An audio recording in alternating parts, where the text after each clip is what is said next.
જય સોમનાથ વિદ્યાર્થી મિત્રો,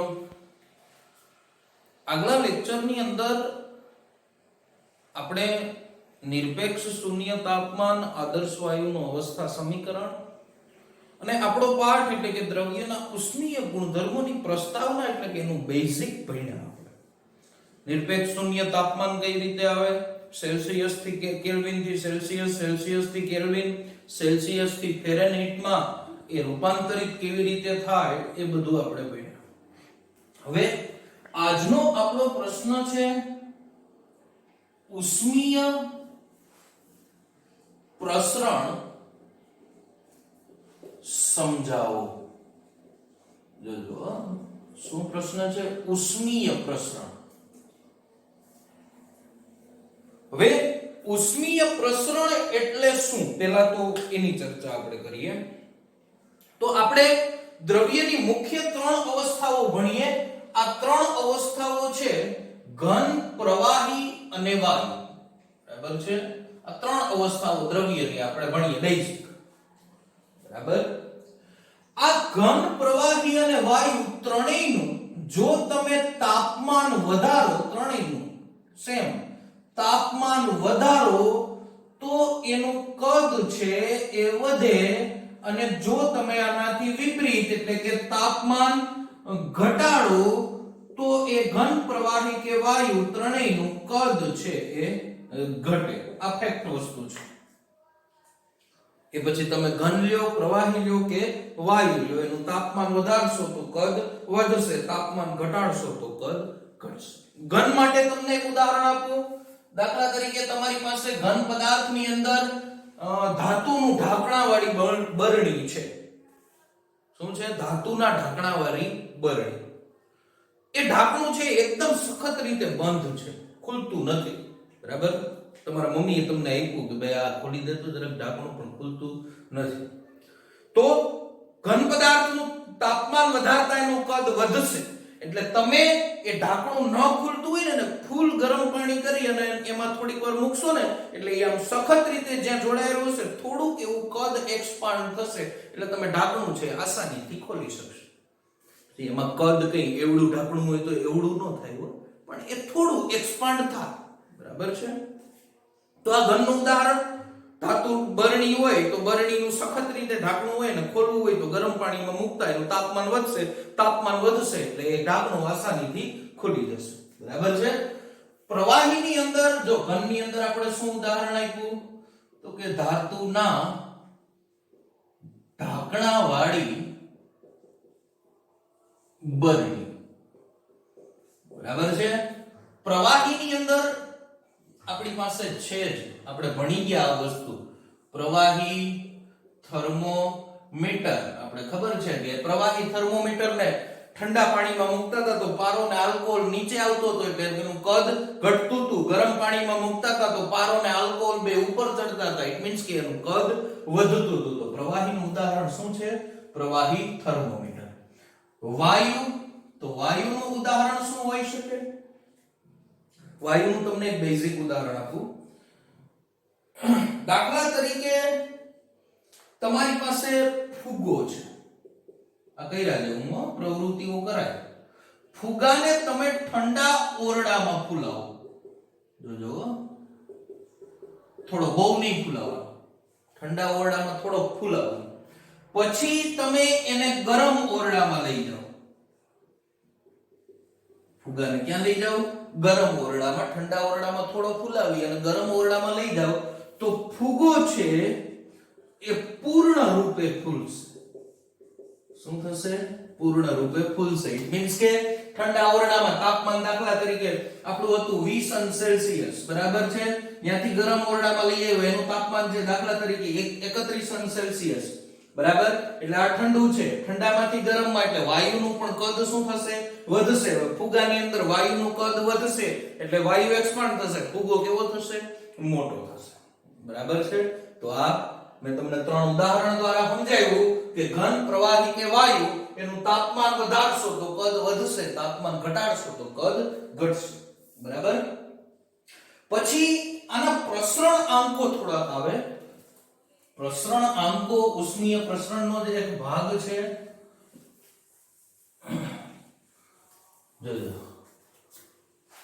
ઉષ્મીય પ્રસરણ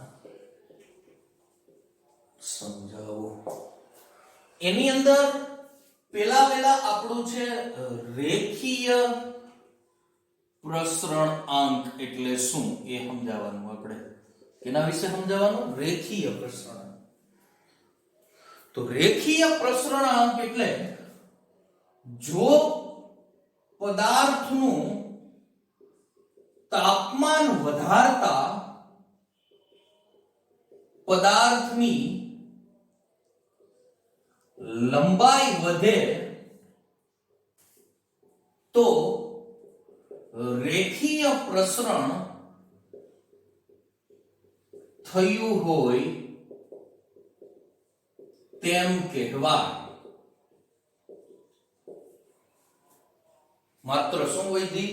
લંબાઈ વધી તો શું કહેવાય? રેખીય પ્રસરણ થયું હોય એવું કહેવાય.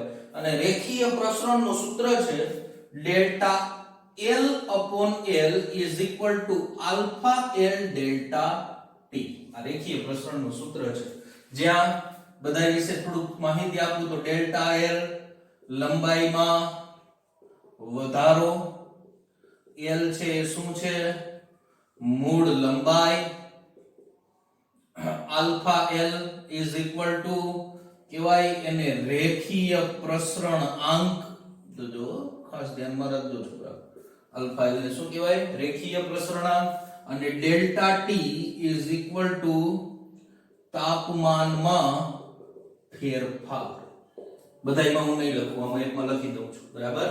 તો રેખીય પ્રસરણ એટલે શું થાય કે પદાર્થનું તાપમાન વધારતા એની કેમાં વધે? લંબાઈમાં વધારો થાય તો એને કેના તરીકે ઓળખવામાં આવે? રેખીય પ્રસરણ તરીકે. હવે રેખીય પ્રસરણાંક આલ્ફા એટલે શું છે? રેખીય પ્રસરણાંક એટલે એને સૂત્રનો કરતા બનાવો તો આલ્ફા L બરાબર શું થશે? ડેલ્ટા L upon L એમનું એમ ગુણાકારમાં ડેલ્ટા T અહીંયા ગુણાકારમાં હતું, આ સાઈડ આવશે તો કેમાં આવશે?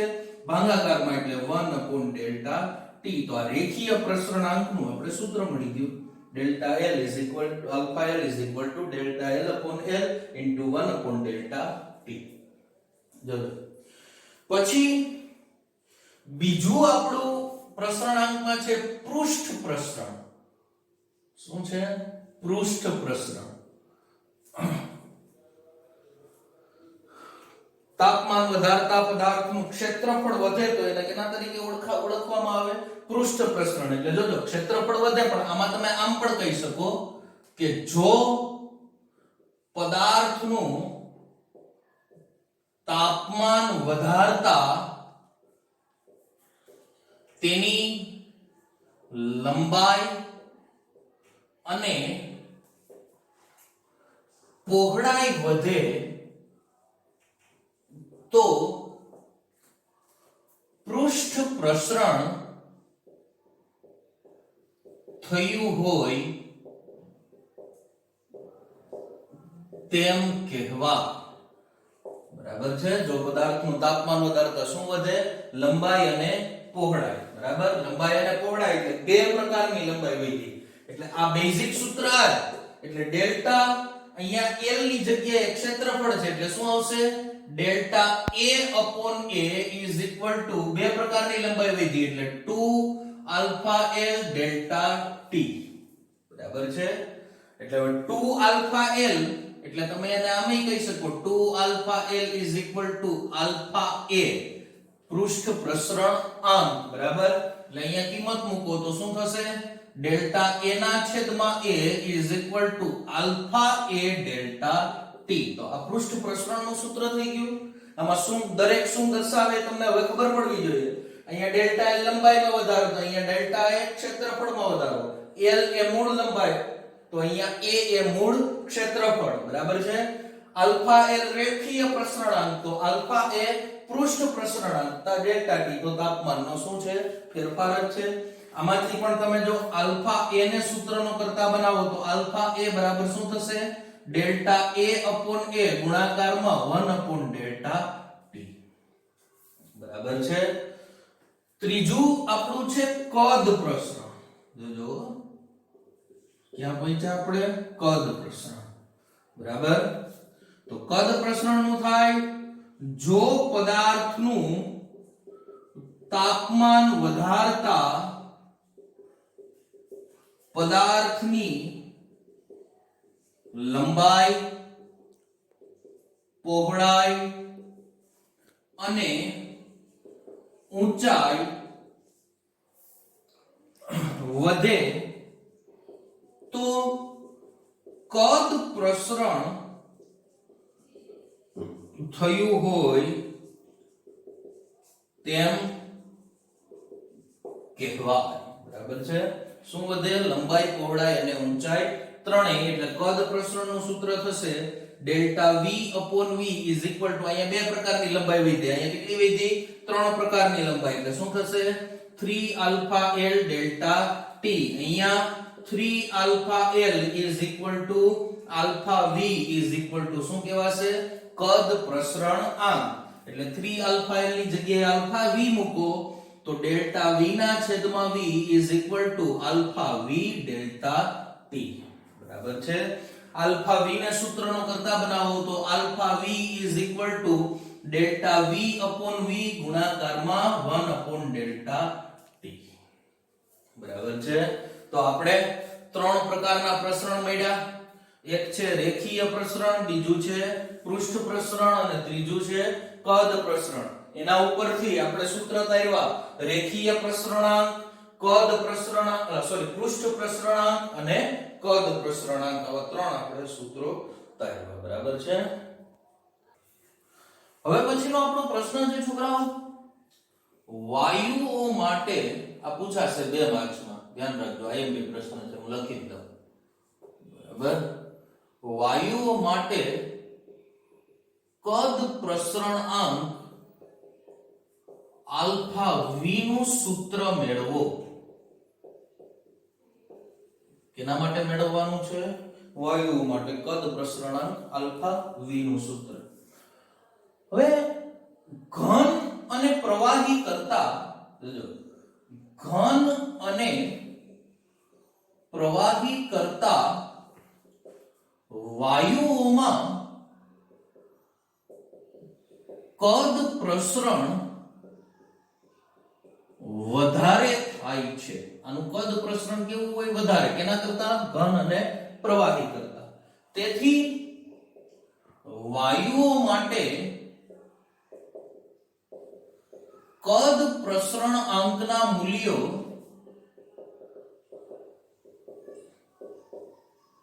ઊંચા હોય છે. બરાબર છે? એની કમ્પેરિઝનમાં, ઘન અને પ્રવાહીની કમ્પેરિઝનમાં. અને એક વસ્તુ એ પણ બાકી કે વાયુઓના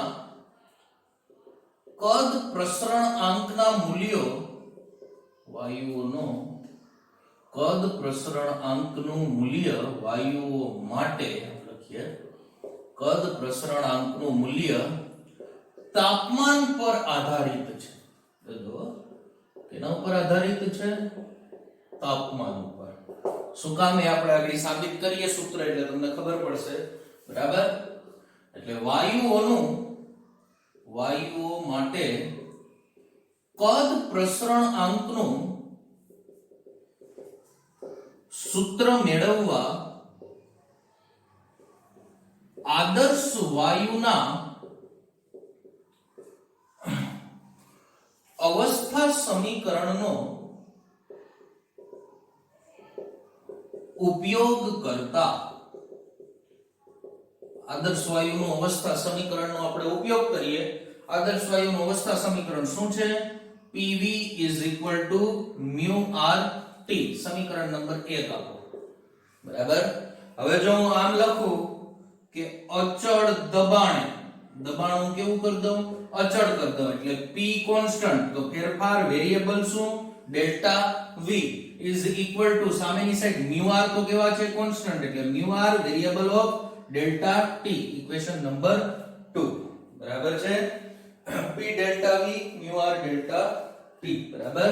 હવે અહીંયા આવું લખો, સમીકરણ 2 ને સમીકરણ 1 વડે ભાગતા, 2 ને કેના વડે ભાગવાનું છે? 1 વડે. એટલે શું થશે?